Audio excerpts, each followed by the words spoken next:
दोस्तों नमस्ते। प्रेमचंद की कहानियाँ। डिप्टी श्यामाचरण। डिप्टी श्यामाचरण की धाक सारे नगर में छाई हुई थी। नगर में कोई ऐसा हाकिम न था जिसकी लोग इतनी प्रतिष्ठा करते हों। इसका कारण कुछ तो ये था कि वे स्वभाव के मिलनसार और सहनशील थे, और कुछ ये कि रिश्वत से उन्हें बड़ी घृणा थी। न्याय विचार ऐसी सूक्ष्मता से करते थे कि 10-12 वर्ष के भीतर कदाचित उनके 2 ही 4 फैसलों की अपील हुई होगी।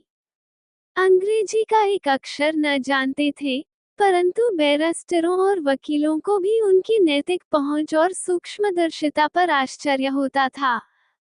स्वभाव में स्वाधीनता कूट-कूट भरी थी। घर और न्यायालय के अतिरिक्त किसी ने उन्हें और कहीं आते जाते नहीं देखा। मुंशी शालिग्राम जब तक जीवित थे, या यूं कहिए कि वर्तमान थे, तब तक कभी कभी चितविन उदार्थ उनके ये चले जाते थे। जब वे लापता हो गए, डिप्टी साहब ने घर छोड़कर हिलने की शपथ कर ली। कई वर्ष हुए एक बार कलेक्टर साहब को सलाम करने गए थे। खानसामा ने कहा, साहब स्नान कर रहे हैं। 2 घंटे तक बरामदे में एक मोढ़े पर बैठे प्रतीक्षा करते रहे। तदनंतर साहब बहादुर हाथ में एक टेनिस बैट लिए हुए निकले और बोले, बाबू साहब, हमको खेद है कि आपको हमारी बात देखनी पड़ी। मुझे आज अवकाश नहीं है, क्लब घर जाना है। आप फिर कभी आवें। ये सुनकर उन्होंने साहब बहादुर को सलाम किया और इतनी सी बात पर फिर किसी अंग्रेजी की भेंट को न गए। वंश, प्रतिष्ठा और आत्म गौरव पर उन्हें बड़ा अभिमान था। वे बड़े ही रसिक पुरुष थे। उनकी बातें हास्य से पूर्ण होती थीं। संध्या के समय जब वे कतिपय विशिष्ट मित्रों के साथ द्वारांगण में बैठते, तो उनके उच्च हास्य की गूंजती हुई प्रतिध्वनि वाटिका से सुनाई देती थी। नौकरों चाकरों से वे बहुत सरल व्यवहार रखते थे, यहाँ तक कि उनके संग अलाव के बैठने में भी उनको कुछ संकोच न था। परंतु उनकी धाक ऐसी छाई हुई थी कि उनकी इस सजनता से किसी को अनुचित लाभ उठाने का साहस न होता था। चाल ढाल सामान्य रखते थे। कोह पतलून से उन्हें घृणा थी। बटनदार ऊंची अचकन, उस पर एक रेशमी काम की अबा, काला श्मिला, ढीला पाजामा और दिल्ली वाला नोकदार जूता उनकी मुख्य पोशाक थी। उनके दोहरे शरीर, गुलाबी चेहरे और मध्यम ढील पर जितनी यह पोशाक शोभा देती थी, उनकी कोट पतलून से संभव न थी। यद्यपि उनकी धाक सारे नगर भर में फैली हुई थी, तथापि अपने घर के मंडलांतर्गत उनकी एक न चलती थी। यहाँ उनकी सुयोग्य अर्धांगिनी का साम्राज्य था। वे अपने अधिकृत प्रांत में स्वच्छंदतापूर्वक शासन करती थी। कई वर्ष व्यतीत हुए, डिप्टी साहब ने उनकी इच्छा के विरुद्ध एक महाराजन नौकर रख ली थी। महाराजन कुछ रंगीली थी। प्रेमवती अपने पति की इस अनुचित कृति पर ऐसी रुष्ट हुई कि कई सप्ताह तक कोप भवन में बैठी रही। निदान विवश होकर साहब ने महाराजन को विदा कर दिया। तब से उन्हें फिर कभी गृहस्थी के व्यवहार में हस्तक्षेप करने का साहस न हुआ। मुंशी जी के 2 बेटे और एक बेटी थी। बड़ा लड़का साधाचरण गत वर्ष डिग्री प्राप्त करके इस समय रुड़की कॉलेज में पढ़ाता था। उसका विवाह फतेहपुर सीकरी के एक रईस के यहाँ हुआ था। मंझली लड़की का नाम सेवती था। उसका भी विवाह प्रयाग के एक धनी घराने में हुआ था। छोटा लड़का कमलाचरण अभी तक अविवाहित था। प्रेमवती ने बचपन से ही लाड प्यार करके उसे ऐसा बिगा दिया था कि उसका मन पढ़ने लिखने में तनिक भी नहीं लगता था। 15 वर्ष का हो चुका था, पर अभी तक सीधा सा पत्र भी न लिख सकता था। इसलिए वहां से भी वो उठा लिया गया। तब एक मास्टर साहब नियुक्त हुए और 3 महीने रहे, परंतु इतने दिनों में कमलाचरण ने कठिनता से 3 पाठ पढ़े होंगे। निदान मास्टर साहब भी विदा हो गए। तब डिप्टी साहब ने स्वयं पाना निश्चित किया। परंतु एक ही सप्ताह में उन्हें कई बार कमला का सिर हिलाने की आवश्यकता प्रतीत हुई। साक्षियों के बयान और वकीलों की सूक्ष्म आलोचनाओं के तत्व को समझना कठिन नहीं है, जितना किसी निरुत्साही लड़के के यमन में शिक्षा रुचित उत्पन्न करना है। प्रेमवती ने इस मारधाड़ पर ऐसा उत्पात मचाया कि अंत में डिप्टी साहब ने भी झल्लाकर पाना छोड़ दिया।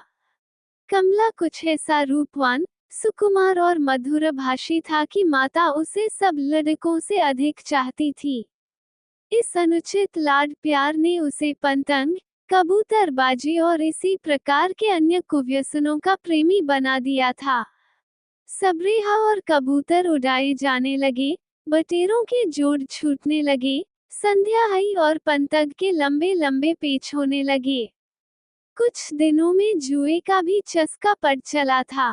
दपुर्न, कंघी और इत्र तेल में तो मानो उसके प्राण ही बसते थे। प्रेमवती एक दिन सुवामा से मिलने गई हुई थी। वहां उसने वृजरानी को देखा और उसी दिन से उसका जी ललचाया था कि वह बहू बनकर मेरे घर में आए, तो घर का भाग्य जाग उठे। उसने सुशीला पर अपना यह भाव प्रकट किया। विरजन का 13वां आरंभ हो चुका था। पति पत्नी में विवाह के संबंध में बातचीत हो रही थी। प्रेमवती की इच्छा पाकर दोनों फूले न समाये। एक तो परिचित परिवार, दूसरे कलीन लड़का, बुद्धिमान और शिक्षित, पैतृक संपत्ति अधिक। यदि इनमें नाता हो जाए तो क्या पूछना। चटपट रीति के अनुसार संदेश कहला भेजा। इस प्रकार संयोग ने आज उस विषैले वृक्ष का बीज बोया, जिसने 3 ही वर्ष में कुल का सर्वनाश कर दिया। भविष्य हमारी दृष्टि से कैसा गुप्त रहता है।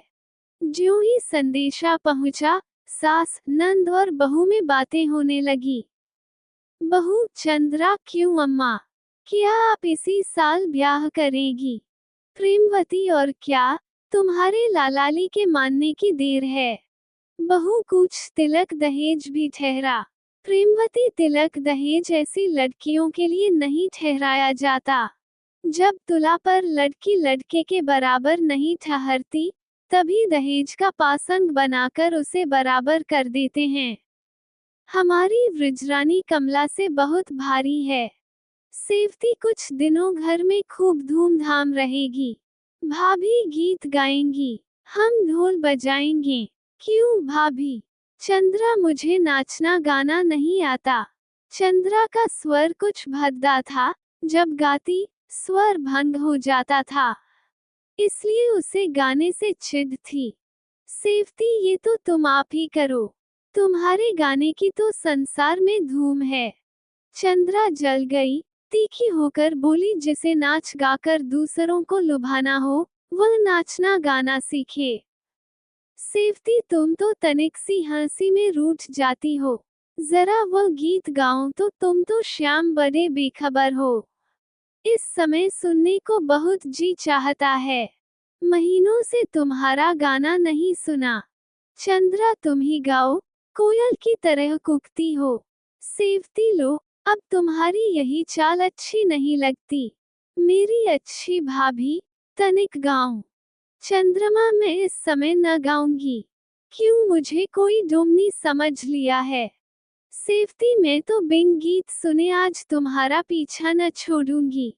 सेवती का स्वर परम सुरीला और चित्ताकर्षक था। रूप और आकृति भी मनोहर, कुंदन वर्ण और रसीली आंखें। प्याली रंग की साड़ी उस पर खूब खिल रही थी। वह आप ही आप गुनगुनाने लगी। तुम तो श्याम बड़े बेखबर हो। तुम तो श्याम, आप तो श्याम पियो दूध के कुल्हड़, मेरी तो पानी पे गुजर। पानी पे गुजर हो, तुम तो श्याम। दूध के कुल्हड़ पर वह हंस पड़ी। प्रेमवती भी मुस्कुराई, परंतु चंद्रा रुष्ट हो गई। बोली, बिना हंसी की हंसी हमें नहीं आती। इसमें हंसने की क्या बात है? सेवती, आओ, हम तुम मिलकर गाएं। चंद्रा, कोयल और कोय का क्या साथ? सेती, क्रोध तो तुम्हारी नाक पर रहता है। चंद्रा, तो हमें क्यों छेती हो? हमें गाना नहीं आता, तो कोई तुमसे निंदा करने तो नहीं जाता। कोई का संकेत राधाचरण की ओर था। चंद्रा में चाहे और गुण न हो, परंतु पति की सेवा वह तन मन से करती थी। उसका तनिक भी सिर धमका कि इसके प्राण निकला। उनको घर आने में तनिक देर हुई कि वह व्याकुल होने लगी। जब से वे रुड़की चले गए, तब से चंद्रा यका हंसना बोलना सब छूट गया था। उसका विनोद उनके संग चला गया था। इन्हीं कारणों से राधाचरण को स्त्री का वशीभूत बना दिया था। प्रेम, रूप, गुण आदि सब त्रुटियों का पूरक है। सेवती निंदा क्यों करेगा कोई, तो तन मन से तुम पर रीझा हुआ है। चंद्रा इधर कई दिनों से चिट्ठी नहीं आई। सेवती 3-4 दिन हुए होंगे। चंद्रा तुमसे तो हाथ पैर जोड़कर हार गई। तुम लिखती ही नहीं। सेवती अब वही बातें प्रतिदिन कौन लिखे, कोई नई बात हो तो लिखने को जी भी चाहे। चंद्रा आज विवाह के समाचार लिख देना। लाऊं कलम दवात। सेवती परंतु एक शर्त पर लिखूंगी। चंद्रा बताऊं। सेवती तुम्हें श्याम वाला गीत गाना पड़ेगा।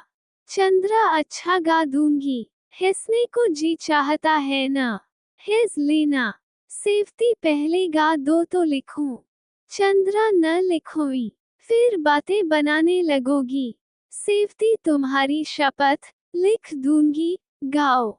चंद्रा गाने लगी। तुम तो श्याम बड़े बेखबर हो। तुम तो श्याम पियो दूध के कूल्हड़, मेरी तो पानी पे गुजर। पानी पे गुजर हो। तुम तो श्याम बड़े बेखबर हो।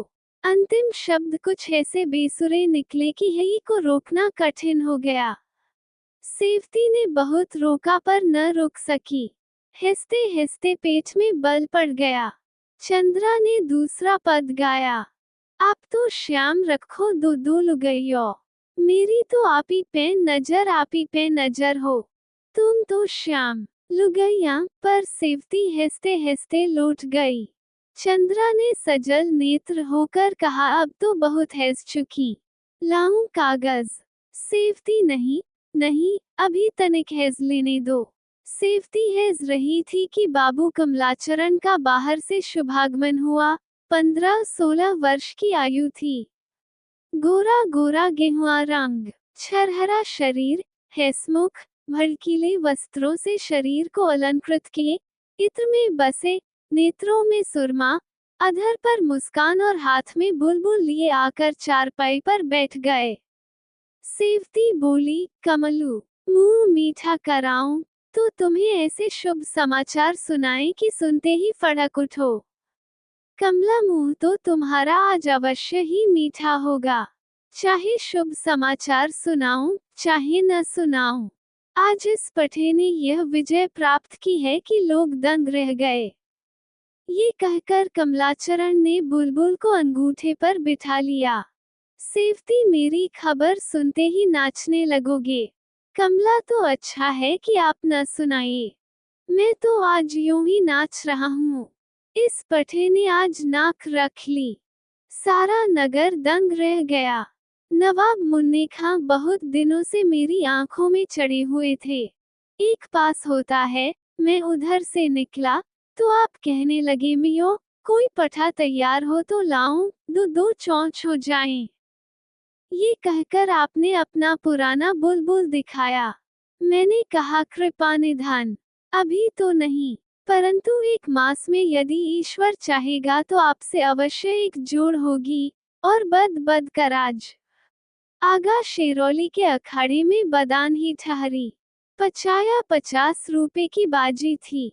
लाखों मनुष्य जमा थे। उनका पुराना बुलबुल, विश्वास मानो सेवती, कबूतर के बराबर था। परंतु वह भी केवल फूला हुआ न था, सारे नगर के बुलबुलों को पराजित किए बैठा था।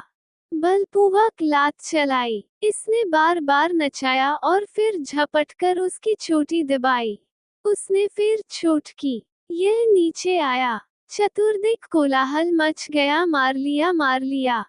तब तो मुझे भी क्रोध आया, डपटकर जो ललकारता हूँ तो यह ऊपर और वह नीचे दबाहा है। फिर तो उसने कितना ही सिर पटका कि ऊपर आ जाए, परंतु इस शेर ने ऐसा दाबा कि सिर न उठाने दिया। नवाब साहब स्वयं उपस्थित थे। बहुत चिल्लाए, पर क्या हो सकता है। इसने उसे ऐसा दबोचा था जैसे बाज चिड़िया को। आखिर बगट उठ भागा। इसने पानी के उस पार तक पीछा किया, पर न पा सका। लोग विस्मय से दंग हो गए। नवाब साहब का तो मुख मलिन हो गया। हवाइयाँ उड़ने लगी। रुपए हारने की तो उन्हें कुछ चिंता नहीं, क्योंकि लाखों की आय है।